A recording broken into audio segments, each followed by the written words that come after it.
everyone, welcome back to our YouTube channel Ruban Angels and Warriors. Today we are going to learn about fall prevention. So first we will see the objectives. So the first objective is to maintain the patient safety. Next is to reduce the risk of injury. Third one is to determine the way of fall occurrence. And the fourth one is to implement the fall prevention programs. So these are the objectives of fall prevention. Now we will see the definition. So first definition is fall is an unexpected falling down from higher to lower position with or without injury due to mental or physical effect. Then next one is near fall. In this there will be sudden loss of balance with complete fall, which includes slips, stumbles, trips and ability to control the body. In near fall, the person will be able to control his body posture while he was about to fall. And the next one is, there are three types of fall. First one is accidental fall, second is anticipated fall, third one is unanticipated fall.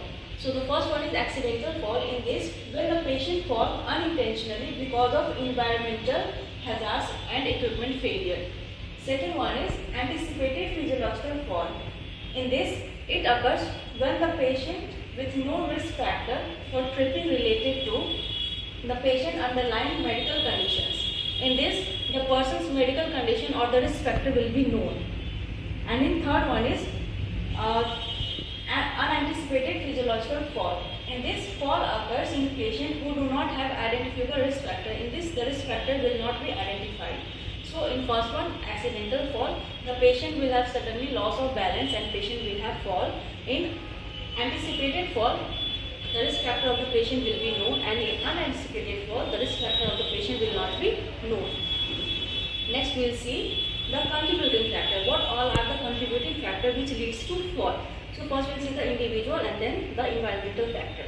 So the first one is individual. In this, loss of consciousness will be there, orthopedic condition, hypoglycemia, anemia, vision problem, then drug action, hypotension, post-operative sedation, aging, sleeping habits, CVA and paralysis. These are the individual causes which leads to fall. And in environmental factor, like if the patient will have higher position, that will be unsafe for the patient. Then unlocked side rails, unlocked wheelchairs, then water on the floor, steps, stairs. If the person is walking with a cane, crutches, walkers, then this will also lead to fall. And also interfering clothes. If the clothes what we have given to the patient is not according to the patient's body size, so patient may have fall due to that also. Next is, there are three levels of falls. So before knowing this levels of fall, we used to fill a assessment form. The form name is MODS Fall Risk Assessment Form. In that there are several points we need to ask with the patient, and also we have to observe in the patient, and there are marks is already given. So what all criteria is met by the patient, that we used to mark, and according to that we used to give the scores. And at last we have to add all the scores, and after adding what the total score we are getting, no, that we have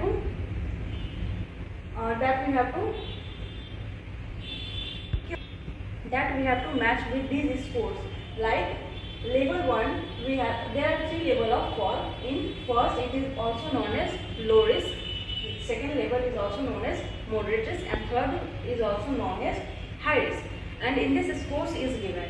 Like in low risk, the score will be below 24. In moderate risk, the score will be between 24 to 45. And in high risk, which is also known as level 3, in this the score will be more than 45. So whatever score we are getting after the assessment of the patient, that we have to put in this, and we have to check like which criteria it is following.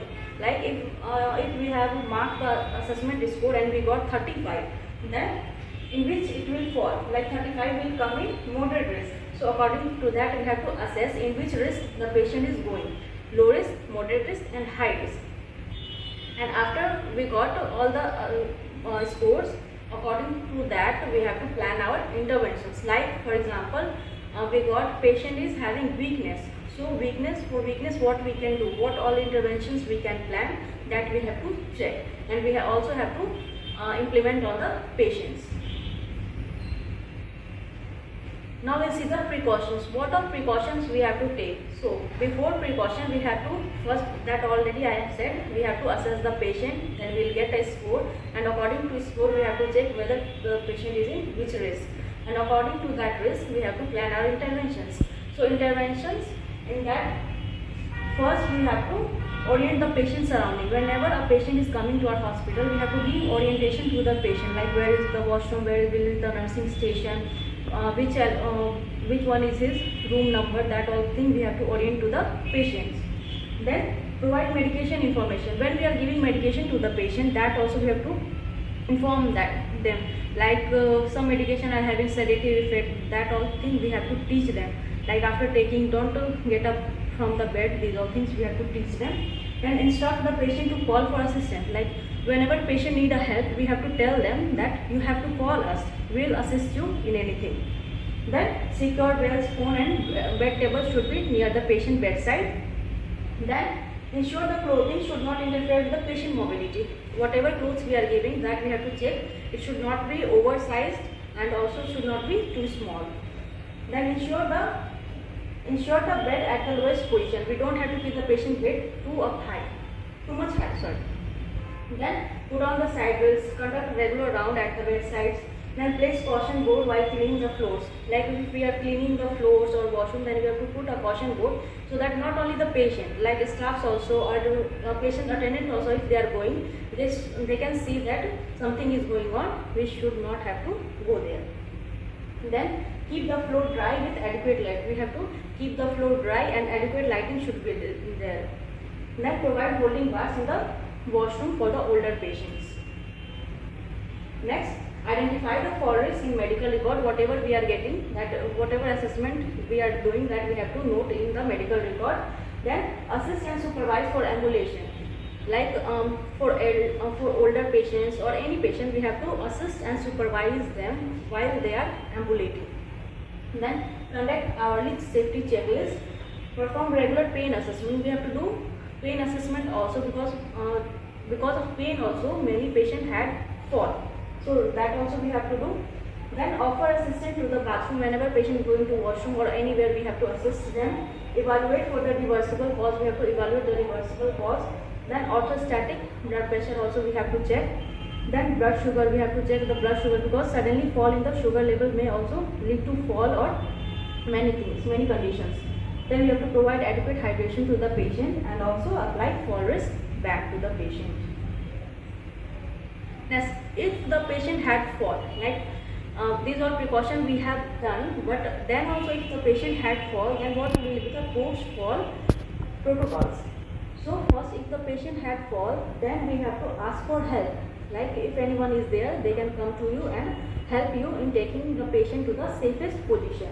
So ask for help and move the patient to the safest position or place. Then ensure the patient is safe from the further danger. Then inform to the doctor, and you have to take the vital signs of the patient, and when the doctor comes, you have to inform that the vital signs is this and this. Then we also have to do inspection in the patient or assessment in the patient, like whether the patient had any injury or any fracture or not. These all things we have to assess. Then raise an incident form. We have to raise an incident form, like with time and all, where it has happened, at what time it has happened, how it has happened. These all things we have to write in the incident form. Then documentation and reporting. In our nurses note also we have to write, like at what time this all thing happens. And at last we have also to educate the patient as well as their family members to how to prevent the patient from fall. If the patient get discharged and if he is going home also, then what all precautions they have to take at home, because many patients come like they had fall in washroom and all. So we have to also educate them how they can prevent fall at their home. And in hospital settings, there are many patients who need to restrain, like many patients who all are very agitated and all. For them we used to put restraint. So for restraint also there are two types of restraint: physical restraint and chemical restraint. In physical restraint, meat and restraint, ankle restraint, wrist restraint, these all are coming, and in chemical restraint, medications are coming. So whenever we are restraining the patient, there is a form that is valid only for 24 hours. So whenever from today 10 am, like a patient is there and we need to restrain that patient, so we have to take a consent from their attendant. Then when they have signed the consent, then also we have to check the doctor's order. First doctor's orders will be there, then we have to take the consent from their attendants, then we have to restrain the patient. And after restraint also, every 2 hourly we have to check whether the patient develop any injury or any redness and all because of the restraint. That assessment every 2 hourly we have to do.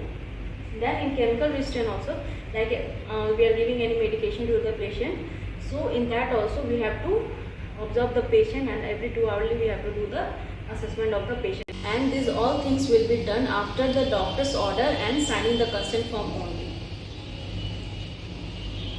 So hope you like this video, and if you have any doubts you can comment, and also you can like, share and subscribe this channel. Thank you.